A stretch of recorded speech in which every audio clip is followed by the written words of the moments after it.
What's up, everybody? Welcome to episode 20 of the Club Lorcana podcast. We are back from Anaheim, Disneyland, where there was just the first North American Continentals. I am your host, Jeremy Bertrioni. With me, as always, your other host, Syed. Hello.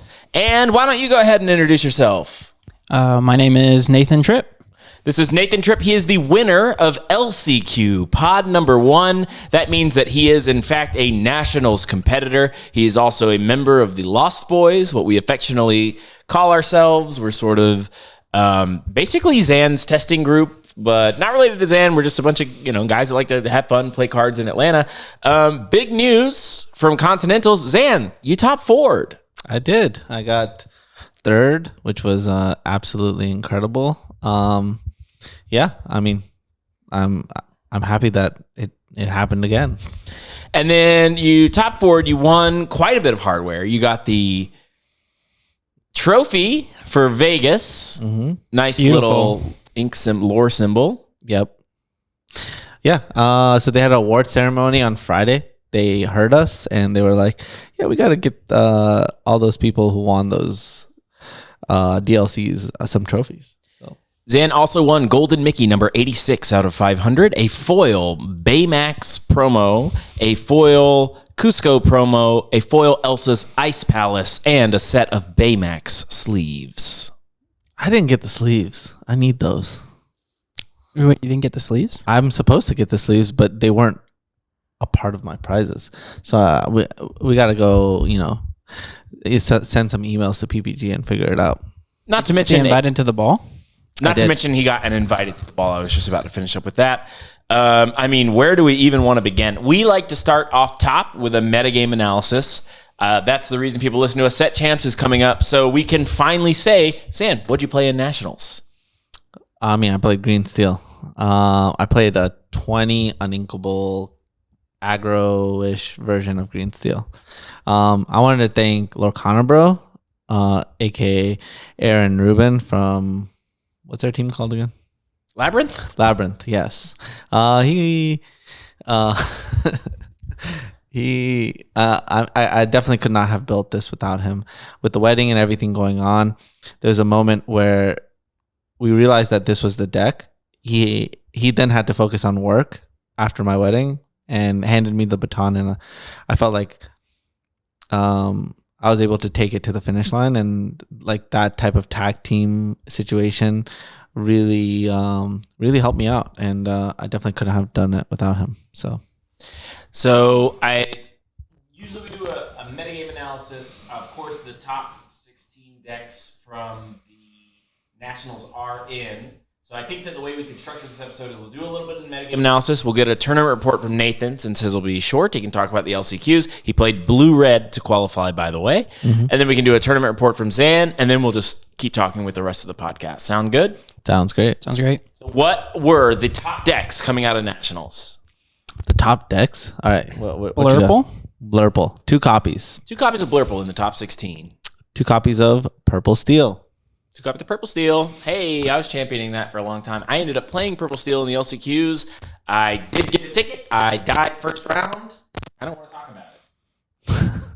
Sorry, man. Sorry, bro. Happens. All right. 1 copy of Red Purple. Yep. Piloted by Ed Chu. 2. Piloted by Ed Chu. That was not a sneeze. Red Blue. I don't know how many. 6 copies. In the top 16, there were 6 copies of Red Blue. It was the highest percentage played deck. Oh my gosh, that did great. Notable Red Blue players: Hamza, Michael Saylor. Michael Saylor. I just always had Michael Saylor. And of the course, finalist. The finalist. His name is escaping right now. I think it was Stewart. Yeah. I'm pretty sure it was 6 copies. With no dimes. No dime. Yeah. Nathan and I found out some interesting information about that player. They received a buy. That was, that was the round that Michael Majors was cut. That's not Michael Majors. No. What? Jonathan Majors. Oh, so Jonathan this was the Williams. opponent Michael to Majors. Jonathan Williams. Sorry. But Michael Majors is the Magic card designer that made Nadu, and then Jonathan Williams is the that we will actually be talking about a little later in this podcast. Probably not right now. So for metagame analysis, is it safe to say that the best deck is the one that puts 6 copies into the top 16? Blue-red top dog? No, I mean, No. Nathan, you play blue-red. You talk about it. I think that it's a great deck. I love it. I played it again. I played it in the LCQ, then I played it in the champs. But I think that green steel is really well positioned. I almost played it. We were practicing the day before and the morning of, and then I had like 15 minutes to submit my deck list. So I stayed with red blue, but I think green steel is still really good. Zen, you went with the aggro green steel deck. Is that a deck that is inherently broken, or is it broken for the meta right now? It's broken for the meta right now and moving forward for the set championships. I will say it is an extremely hard deck to play. I had an interesting experience. Players were helping other players test it for top 16, right? So Quigley, who was my first round opponent, basically had to play. Who I had to play against in the first round, and I was on the draw. Basically, what happened was his testing team, whatever, came up to me after when I played him, and he was like, "Oh, I didn't know how to play your deck. I kept losing with it." So they couldn't get proper testing, which was really interesting. And basically, the comment that was made was, "Oh, I can't wait to watch the matches so I can learn how to play the deck." So we tested, you and me, and then also Nathan and Shark helped, the Blurple versus Green Steel matchup, because that was the top 16 matchup. And I got to play Blurple all night, which was fun. Usually, for whatever reason, when I'm helping you test the top 8 matchup or whatever, it's like a nightmare for me. It's always some horrible deck that I hate that I have to play. Some I was having fun. I was winning. I was laughing. I was like, let's go. So I liked the Blurple deck. It was a bad matchup for me. It was tough. It was really tough. Especially at the beginning of the night. We got a little better as the night went on, and you started winning some of the more impossible games. But the matchup was interesting. It was very feast or famine. So when the Blurple deck wins, it looks like Green Steel can never win. And then when Green Steel wins, it looks like Blurple can never win.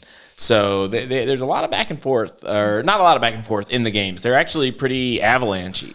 Yeah, I mean, they're lopsided. I would say they were lopsided, but the other thing about them was I was going to be on the draw for 2 of them. I was 9th place and Quigley was 8th place. So I was going to be draw for 2 of the games. And that's the part that actually made it scary.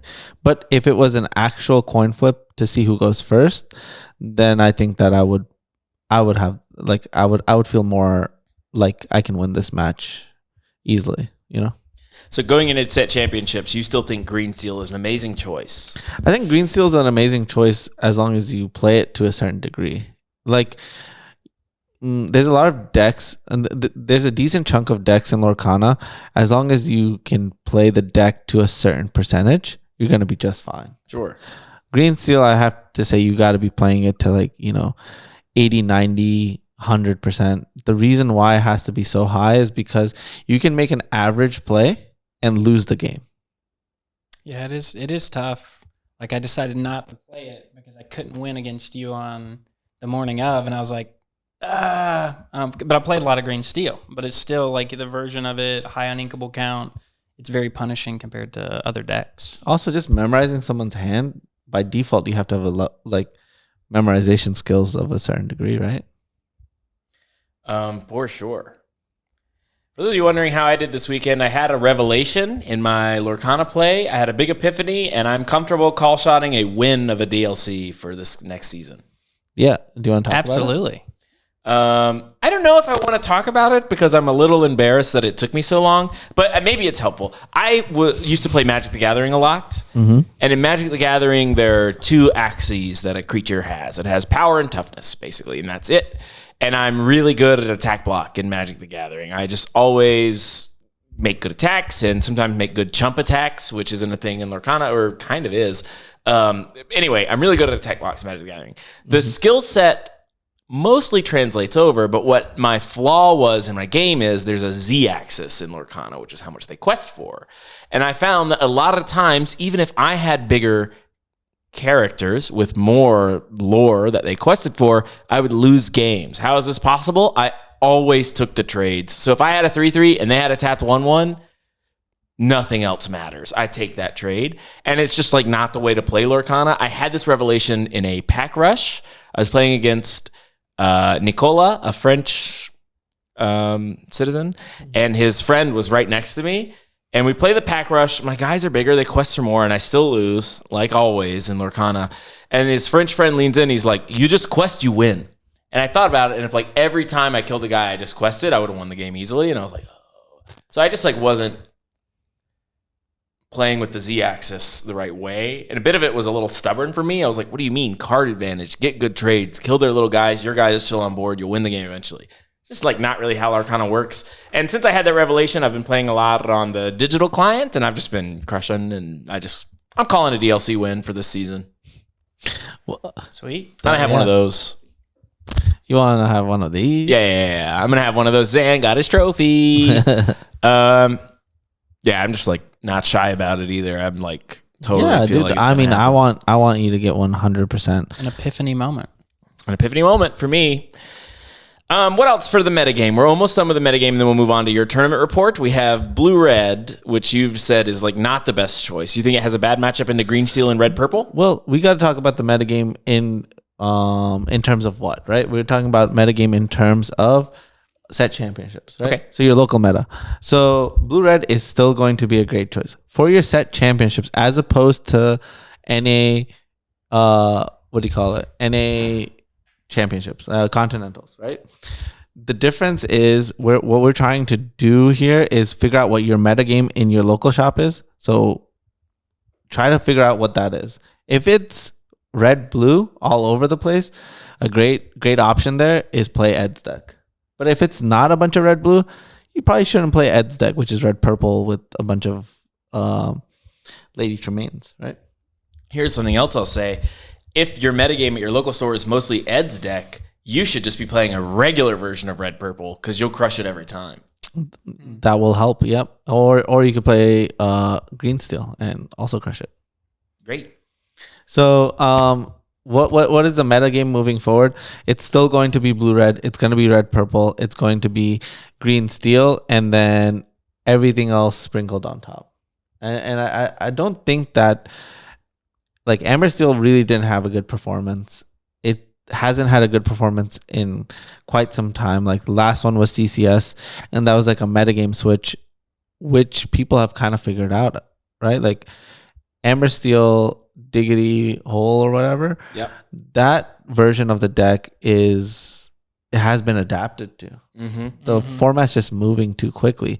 So I think that red blue is still a solid choice. You just have to play like the goal of your set championship is whatever deck you play to like the highest degree, and any one of your decks can get there. I think your deck choice matters a little bit less unless you're at a set championship where there's going to be a bunch of NA continental people. Like if there's like 10 of those in your local area, then have a like prep for one like that.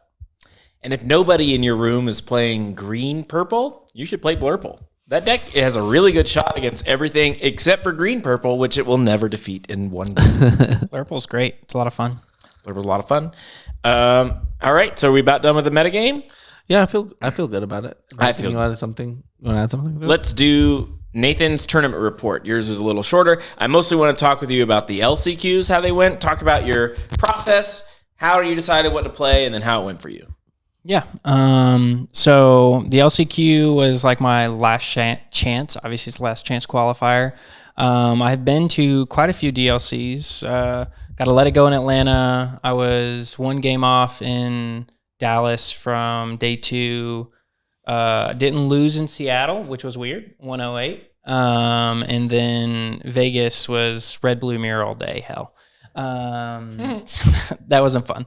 But so I've been a red, blue, green, steel, like between the two. So I was debating which one to bring. Through my testing, I couldn't get off the ground with the older version of green steel.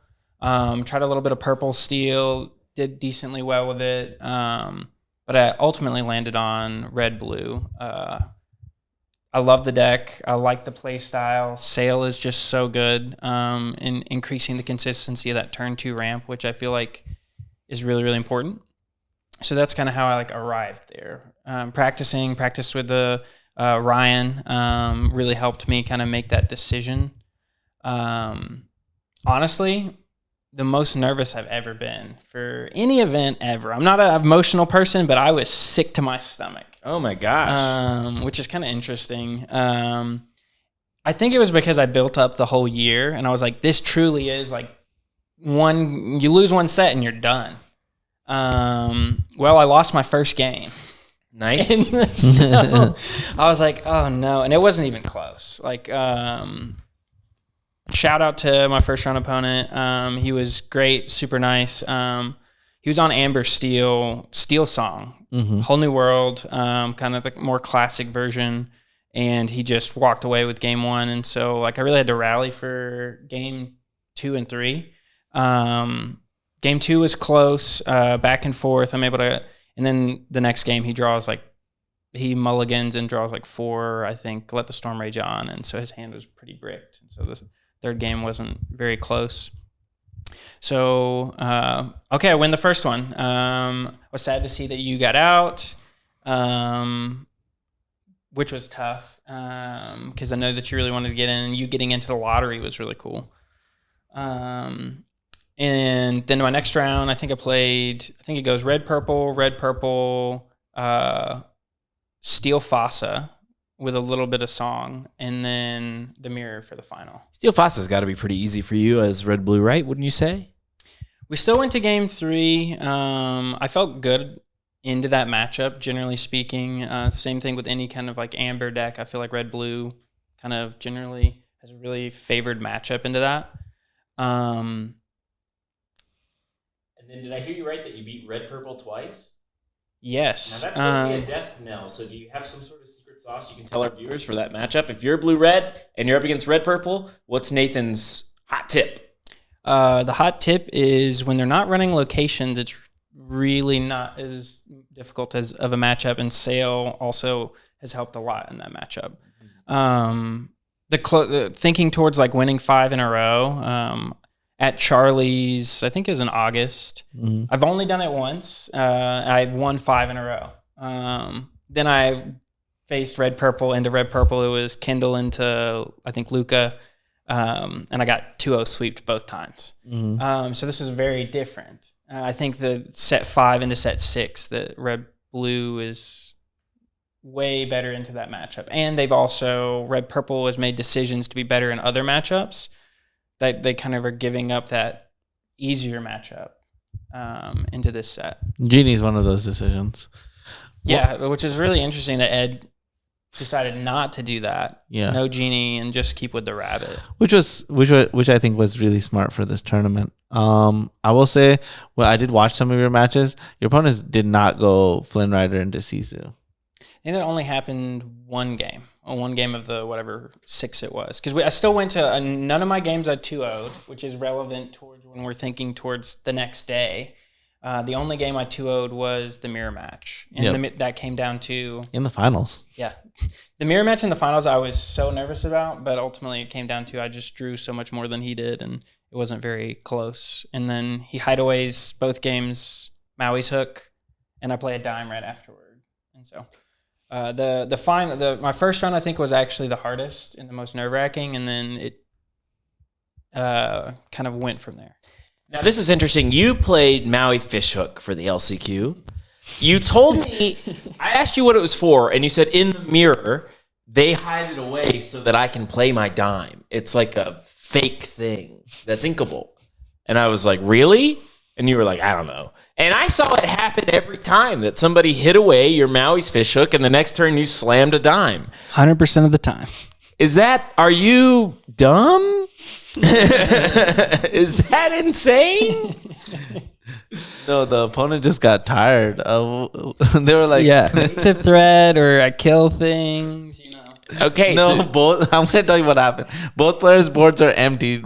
Nathan is the one who's drawing a bunch of cards, and opponent's just like draw, pass, and what Nathan's opponent is holding is like let it go, hide away, and all removal spells. eventually his opponent has like a mental breakdown within themselves, Mhm. and they're like, They got to remove something. I just have to play cards because I gotta play a card. It can't be correct to sit here turn after turn passing and not play a card. Yeah. So is that why you played the fishhook? No, Nathan had the sick read. You're right. Yeah, That's what I'm saying. He played the fishhook as the like bait piece of. No. The part that was incredible was Nathan, because I was standing right behind Nathan. Nathan had this like discipline about not playing this dime, Right. I've seen him make and that. it was for so many turns in a row. I could have played it. He was passing. It was like at least 5 turns in a row. Nathan was like, "I'm not gonna play this dime. I'm just gonna play another Sisu into nothing." Right. And then as soon as he did it, Nathan was like, "Okay, now I can play it." It was great. Incredible use of a card in your deck. Not one that a lot of people think about. Certainly unorthodox, but it served you well in the LCQs. It did. Got me to the win, and I was able to get invited to the ball. You got invited to the ball. I guess, what was that like for you?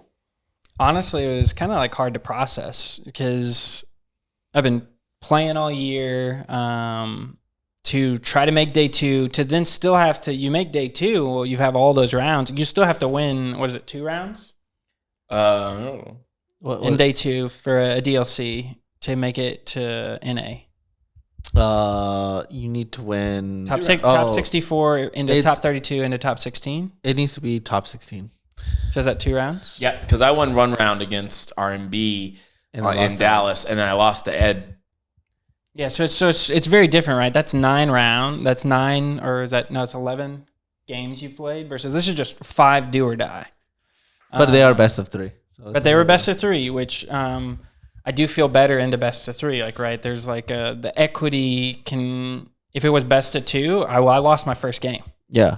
But I was able to swing back because it was a best of 3 type set. So sometimes it swings. I will say, I thought that I went to Paris to do LCQs, and I felt like it was like an amazing experience because everybody seemed to be invested in the LCQs. So much. There was a huge crowd in that final round. That was like one of the biggest packed areas. Well, a lot of people are going to support like their friend or whatever. Like I was mostly there for you, but I'm in the LCQs, so that's 3 people that would have been watching me, and we were all watching Nathan. So like everybody in the LCQs is like pretty connected to somebody who's got a reason to want them in. Even if one of you guys weren't doing well, I would have watched it because those are people that I'm going to be playing against tomorrow. Yeah, those are some of the decks. They may not run them as. And I also feel like that they have a very high chance of winning. I feel like,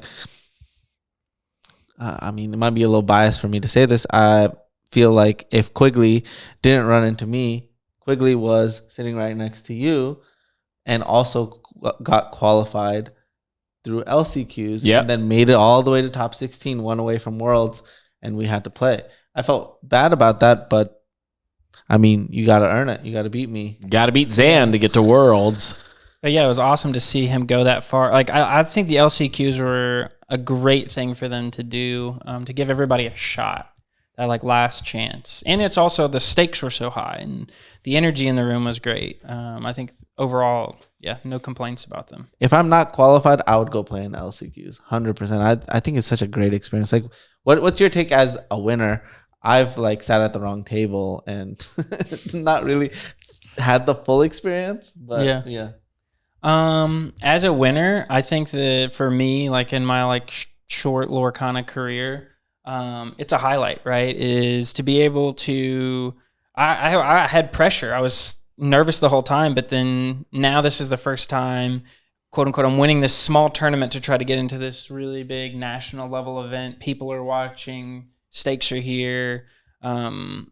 It's cool as I met other LCQ winners too, is a lot of us might not have had that chance in different events. So to be able to socialize that opportunity more, I think it was really good. Yeah. So here's an important question.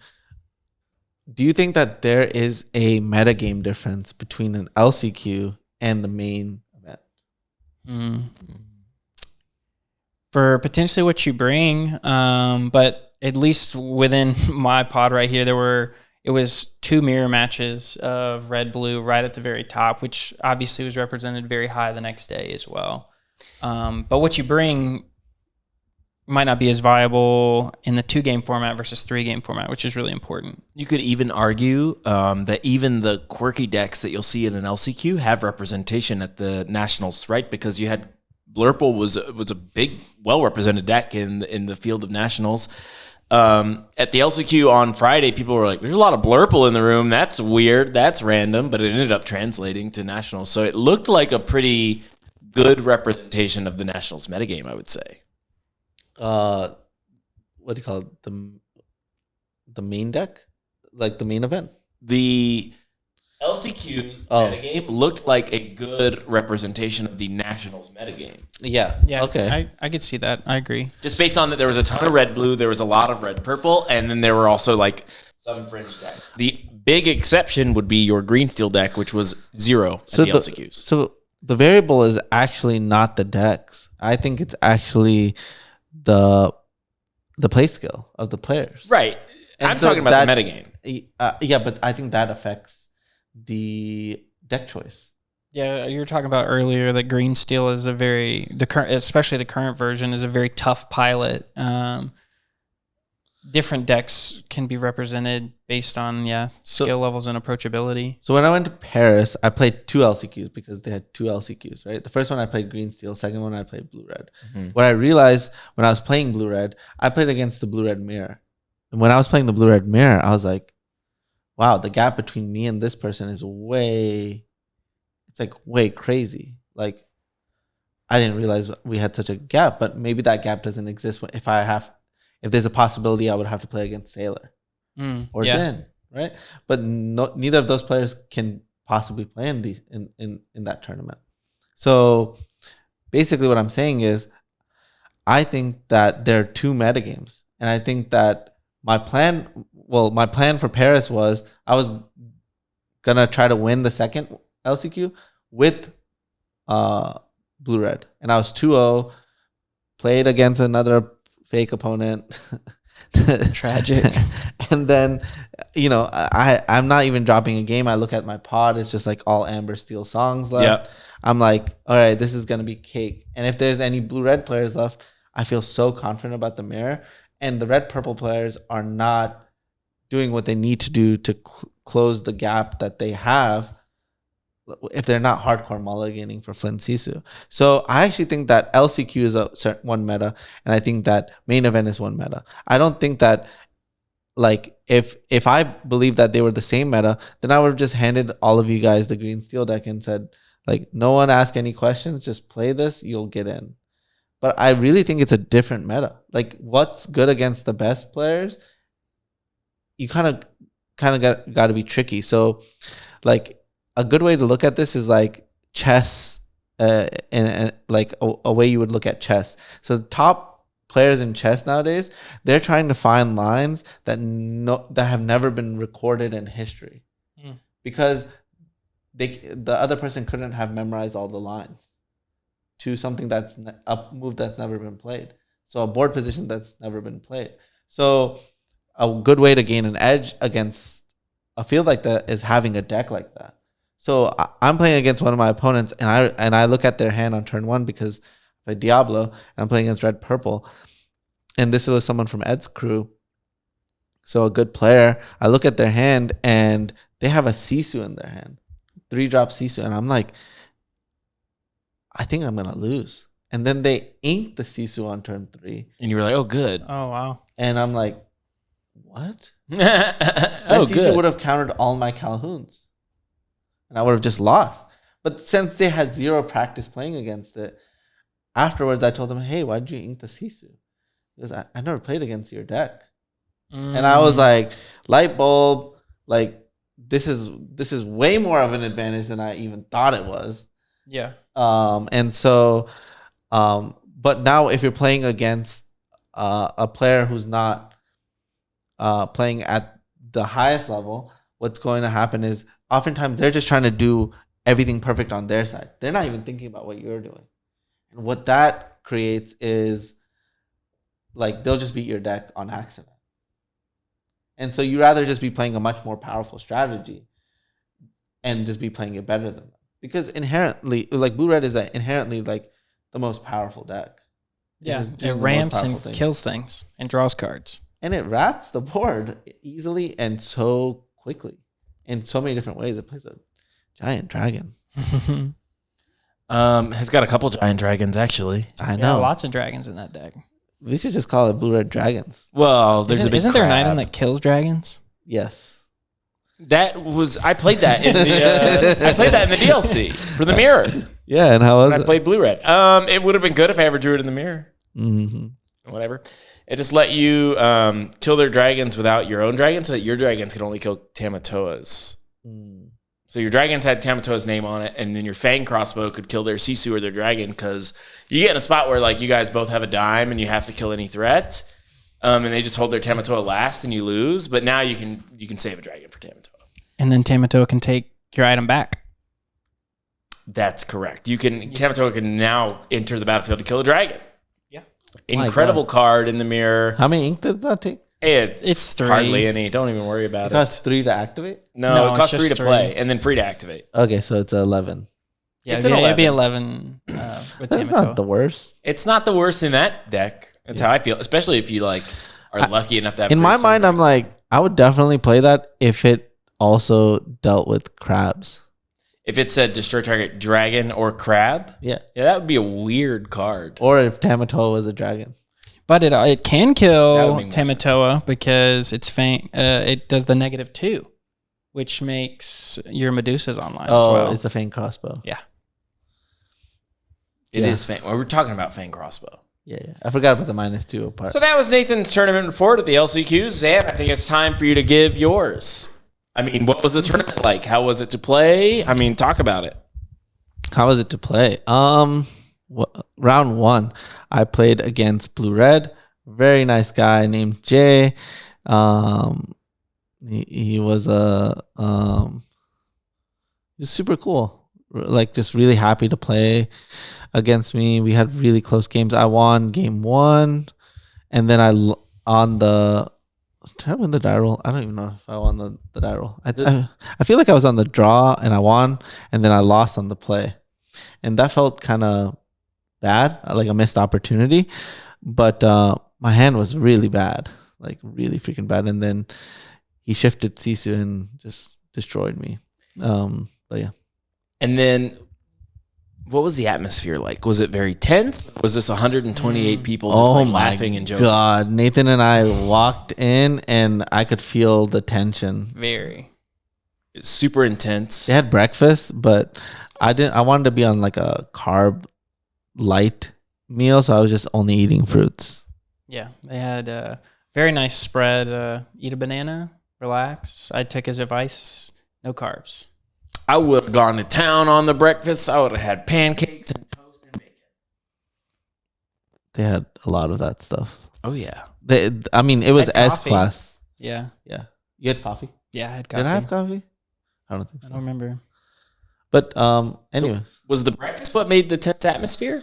No, that was nice, and people were kind of chatting and stuff. But as they're doing the announcements and everything, I think that was the real. It was already there was an energy to the room, but they were very serious about everything. Like one of the main things was they were no draws. Oh my God. No intentionally drawing, and they were very explicit that it was like a no-go at all. That was a brand new rule that we did not expect. I feel like they should have sent us an email about it or something. Like, hey, we're making this change. Paris didn't have this rule, but you guys have this rule. So we know that 304 is like you had a shot at top 16ing, but you have to get there organically. You can't just say like, do you want to split and we get into the nationals? Very interesting. All games had to be played. Yeah, and that was like a switch up. and it really made the room feel way more cutthroat. Like all of a sudden, everybody's like, "There's not gonna be any happy handshakes. There's just gonna be like a bunch of mean guys, A bunch of mean guys and gals. There were 3 gals, I think. So then what happened after that? Then I played round 2. I think I played against Red Purple that round. I 2-0'd it. Round 3, I 2-0'd again. But what did I play against? I played against Blue Steel. And that one was scary. Was a good one. Yeah, Blue Steel, that was a scary one. I'm gonna just simplify it, and I'm just gonna say I lost. I mean, my opponent lost because they made a mistake. They forgot to sail on turn 2. It's a very important thing to do. What do you mean they forgot? They had. I saw their hand, and they fired the cannons. My Diablo, Mm. and I think that I think that they forgot that. That they could ink afterward. And then they would have one up. So That's huge. they're thinking, I have to kill this Diablo. So they hit it with fire. It wasn't a shifted Diablo. It was just a regular Diablo. Just a regular Diablo. So they go, all right, first things first, tap one or exert 1 ink, fire the cannons, your Diablo. Second thing, is like how you think it went? Sail, ink, fire. Yeah, my opponent was like, I'm gonna think about that for a long time. And I hate that. yeah, I felt bad, but when I saw their hand, I was like, how do I win? Yeah, and then they didn't sail on turn 2, and you were like, oh, that's how. That's how I win. So I 2-0'd. But I'm gonna say the atmosphere is what did this. Because he was so tense, you would think. Yeah, I had to change my sleeves because my hands sweat so much. Dude, my hands were so sweaty. More on the LCQ actually. I should have been probably more nervous about the champs, but yeah, at that point I was already like maybe burnt out from the other day. So I was just there for like I'm Yeah. here. It's a long ride, and you have to get used. You don't ever really get used to it, but you have to just reel your self back in and be like, I need to stay in the moment. If you lose that for even a second, then I feel like you just start losing all of a sudden. You know what I mean? It's so hard to do that. Sometimes you'll be in a match and you're like, I got 99% chance to win this game. And all of a sudden, everything starts going wrong, and you're just like, I need to get back to the current moment and not think about the next match. That's kind of what happened to me. Fast forward against Green Purple on Sunday, when I'm playing against number 1 seed. I win game 1 super easily. Game 2, I'm winning, and I have like a 99.9% chance of winning. And every draw is like the worst draw on the freaking planet. Right. And my opponent's like, I guess I just keep this card in my hand with me having Prince John's on the field. Mm-hmm. Wild. And they're like, which was the right thing for them to do. They had to just keep the card and hope that I didn't draw a discard or a song. I want to skip to the end of day 1.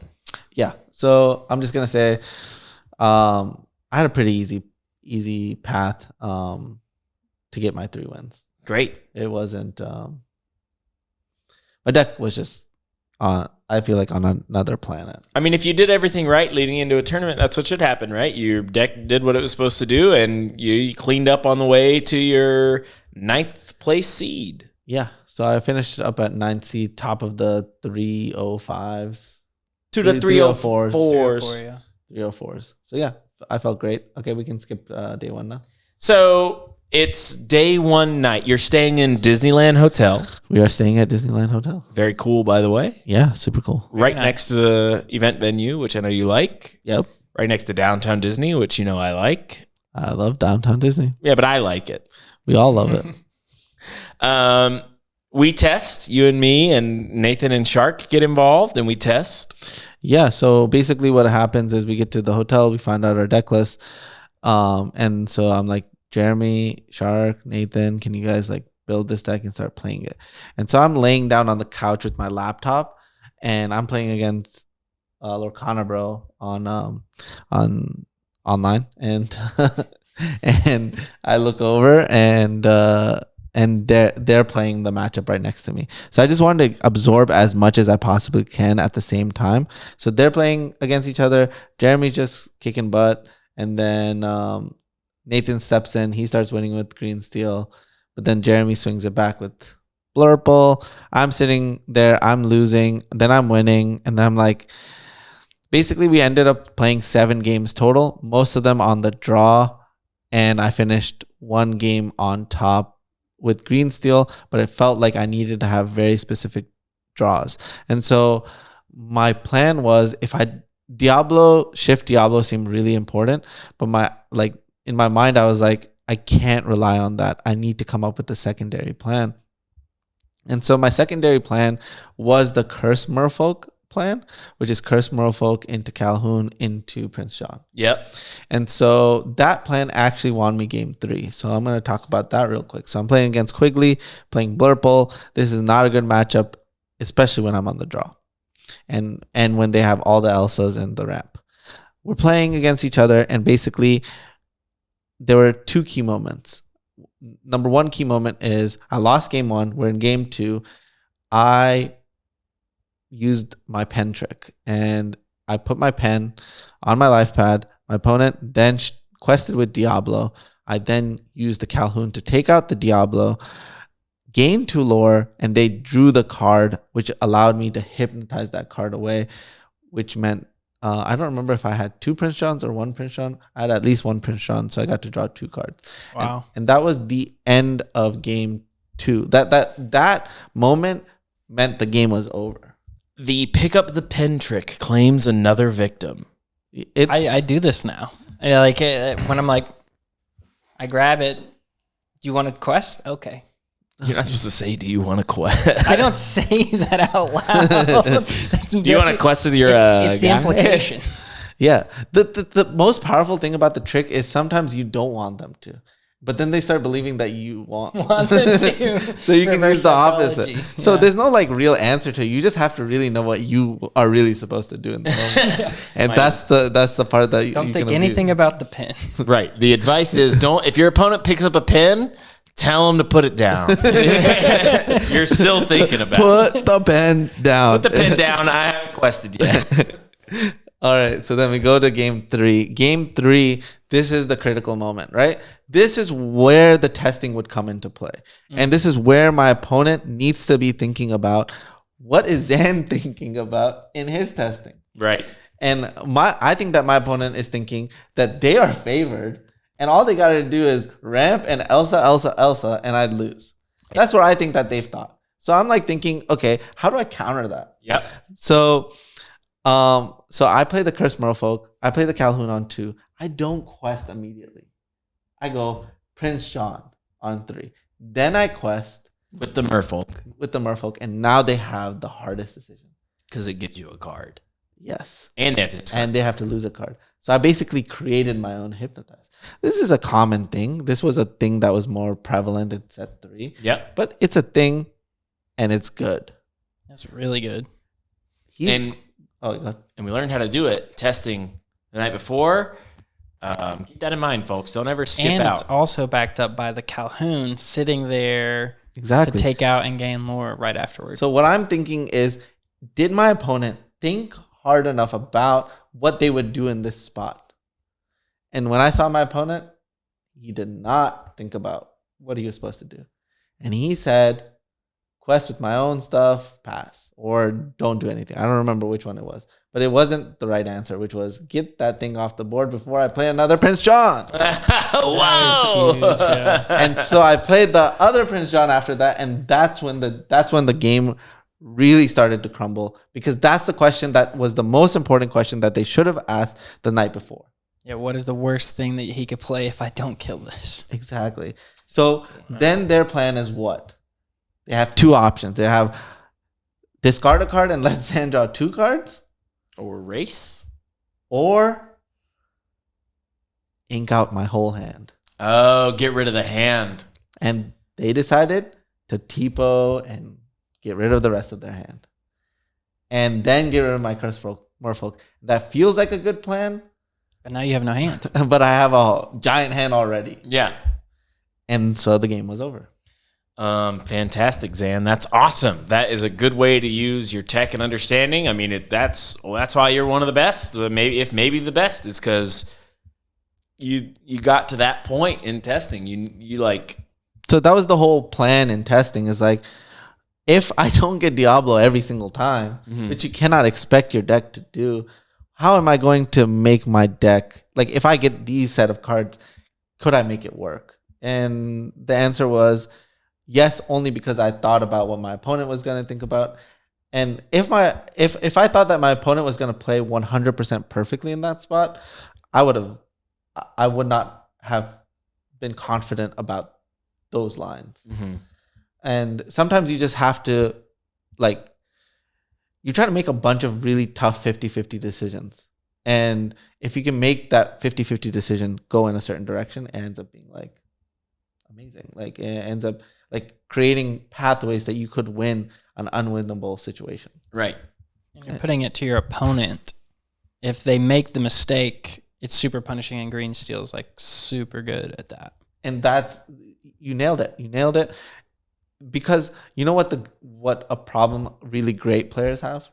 They assume that they start playing the game perfectly for their opponent, and they just assume that their opponent's going to make the perfect play. Right. They don't give their opponent the opportunity to make mistakes. So I think that the level up moment is let your opponent make the mistake. Don't assume that they're going to make the right play. It's like not like you have to like you can figure like you gotta let them make the mistakes. And the more you like stop getting in your head about like, oh, it's so obvious they're not gonna miss this, the more they'll miss it. So that was your match against Quigley. Do you want to go to the next match, or do you want to skip to the match against Ed? No, I definitely should talk about my match against Mo Shamblin. Mo Morgan Shamblin. Yeah, Mo was a really cool opponent. Someone I've run into multiple times. Last time I ran into him was in Seattle, and I was I had food poisoning, and I was doing really bad in the tournament. And he was telling me about his green steel list that had like no discard, and was 3-0 currently in the tournament. And I think I was like 1-0-2. You were in a bad spot. And I had food poisoning at the same time. And so we're in the sandwich shop, and he's telling me all about his amazing deck. And I'm like, I'm dying, man. I'm dying. I might just throw up and just lay on the floor here. I feel terrible. Yeah, so fast forward, I ended up actually top 30 doing that tournament somehow, miraculously, I don't know. And then I found out in this tournament that he lost every round after that. And because when he was telling me about the deck, I was like, what? Sounds bad. You need discard to beat the blue-red deck, like, and the red-purple deck. Yeah, you got to get rid of their stuff. Like, they're going to kill all your stuff with their stuff. Imagine if I played green steel and I never made you discard any of your cards. I'd win every time. You should do it. Like, okay, you play Beast, I'll play Medusa, or I'll ice block it and I'll kill it. And your ceases would always be in your hand. Always. Yes, be prepared. All your stuff died. I mean, they would still keep Ursula in their deck, but everything else is gone. He said no discard. I get to do friends on the other side and be prepared all day. All day. Oh my god. So that was that situation. So I look at his deck list, 62 cards. I'm like, 62 cards, green, purple. And I look at the list and I'm like, no friends on the other side. Okay, this is an all-in aggro deck prepped to beat blue-red. Blue-red. Yeah. You are not blue-red. I'm not blue-red, so I feel good. But this is the number 1 seed, and they are on the play. Anything can happen. Game 1 did not go as I planned. I did win, but I'm going to tell you it didn't go as planned because basically, what happened was I ended up in a really peculiar situation where if I draw any song, I win for 4 turns. Never do the song. Love the top deck, King Hope. Yeah, of course. Like, you're like, okay, if I draw one of these 16 songs, I will win. It will be over, and I can move on with my life. But what we got to do was my favorite thing, which was math it all out and see who wins in the end. Yeah. And I think I really do believe that's one of my strongest traits. Like, from Magic to here, I feel like I am like the best. If there's anything I'm good at, is like mapping out 3 or 4 turns. I'm going to beat you in that lore race. I'm going to make sure I deal with this thing. And these are like the checklist of cards that I need to deal with that would increase your clock, that would make it really bad for me. And magically, Mo Shamblin ended up at 19 and I ended up on 20. Wow. It's kind of like the Z-axis thing that you were talking about. Yeah, It's a different kind of math, right? Yeah. And that's when I talked to Jeremy about I did that. Yeah, Zan and I. Yeah. So like a clear moment is like, okay, have you ever had an Ursula, 1/3 Ursula for 2, and a Smee going on, right? A Smee with 2 damage on it. So do you trade the Ursula with the Smee? Is it my Ursula? It's your Ursula, and it's my Smee. Depends on the situation in my lore. All right, I'm at 4 lore, and you are at 1 lore. Yes? Question mark. Yeah, there are a lot more variables to it, but basically, majority of the time, players will trade. Mm-hmm. Sure. Yeah. And Slow our clock down to slow your more aggressive clock down. yeah, and when I'm playing green steel, you know that like 99% chance that the Smee is going to die, right? Like the Smee is gonna die to itself. Yeah, because Right. it can't. You don't have bounce. Not that kind of bounce generally. Exactly. The things I could do to it is play a Cove, give it 1 more turn. I'm still here. I'm Give it still one more here, turn. give it 1 more turn. Right? So those are the 2 choices I have. And they're not like particularly great, but basically the point that I'm trying to make is that you have to assess if your clock is faster than theirs, or like if you're willing to take 2 lore, give them 2 lore in order for them to lose the body, and you keep your body and you keep going forward. And Card advantage. And yeah, so you're just trying to figure out that balance. And so, yeah, I mean, in Lorcana, it's a lot more difficult. And I will say, majority of the time, the answer is just quest. Yeah. And that's the lesson that Jeremy was talking about earlier. Just quest. You're actually playing like in your words, like a cat and mouse game, to where you're just trying to trick them into killing your guys. Exactly. They're taking time off. Mhm. Kill your guys. Well, that means you're going forward, and they're just keeping the board clear. Exactly. It's +1 lore for you to have quested and them wanting the trade, instead of them questing and you wanting the trade. So you beat Mo. So I did beat Mo. Very difficult because I'm going to talk about game 2. This is actually a very difficult part of the tournament. I talked about it a little bit earlier. The crazy part about this part was I'm winning. If you had to give me a meter, I'm at 99.9%. Okay. And Mo looks at it and is like, I can't beat a discard. I'll just lose. Yeah. But I'm going to keep this hand because my only chance at winning is if you don't draw the discard or the song. There you go, Mo. Pretty smart. And so he did that not once, like twice, 3 times. I think it was 4 times ultimately. And then when he finally did empty his hand, I drew 7 until that next turn and I lost. Oh, man. It was brutal. And in that moment, I was slipping away. I was like, I'm already done with this. Let me think about who I'm playing against next. It's definitely Ed. And then Definitely. and it's going away. And I'm like, reel back into the situation. I still got to win game 3. And then game 3 wasn't particularly close, but I needed to reel myself back in because I could have made mistakes and not fully finished the game if I Your head wasn't all there because you were already going to the next. Exactly. And so moving on to my match against Ed. This is an interesting situation. I felt like our match definitely should have been on camera from the whole time. So I win game 1 really easily against Ed. We're in game 2 and I'm like 100 cards ahead of Ed. I have 5 cards and they have actually 0 except for a rabbit on the field. So I just take out the rabbit and now they draw their second card and I'm like, what is it? And it's Lady Tremaine into a Flynn Rider. And I look at my board and I have no 3 power no 3 power character.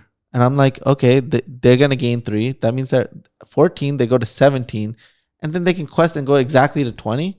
But I have 5 cards in hand. And I'm like, okay, so if I draw Medusa, let the Storm Rage on, Strength, or a 3 power character, which is 3 Smees and 3 Calhouns, I'm good. So I drew a Dock for turn. And I'm like, okay, that's another 2 looks. So I like empty my hand. Like I don't get to really cast anything because his hand is already empty. I just need to find something. I play the Dock. I hit a Hypnotize. I play the Hypnotize. Hit the Smee, but I'm 1 ink short. Brutal. And so I lose this game and I'm like trying to get back into the moment. I get back into the moment. I'm like, oh my God, I can't believe I have to play that game 3. I thought this was over. And I mulligan into the worst hand I've had the entire tournament. And I look at Ed's, and it seems like his best hand. He has a turn 6 Sisu.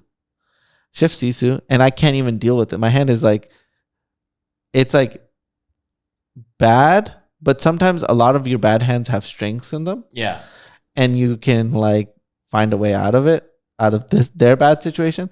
But it was an extra type of bad. It was like, it was bad, but on top of being bad, It was not resilient. it wasn't good against, it was like a specific type of bad against their specific hand. So I'm like thinking, I can't prevent this shift Sisu. They shift Sisu, and now I'm thinking, all right, how am I going to get out of this game?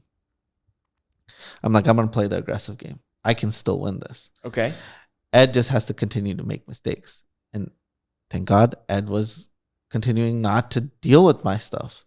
He was dealing with it, but not as aggressively as he should be when he has this much of an advantage. And so he let me quest a whole lot. And so when you watch the coverage, I actually have +1 lore to what the coverage shows. Yeah, that's important because you had an out and- at the end. And so basically what the out came down to was, let me just draw a Let the Storm Rage On so I can bounce my go-go and go for the win. And so basically what I'm saying is like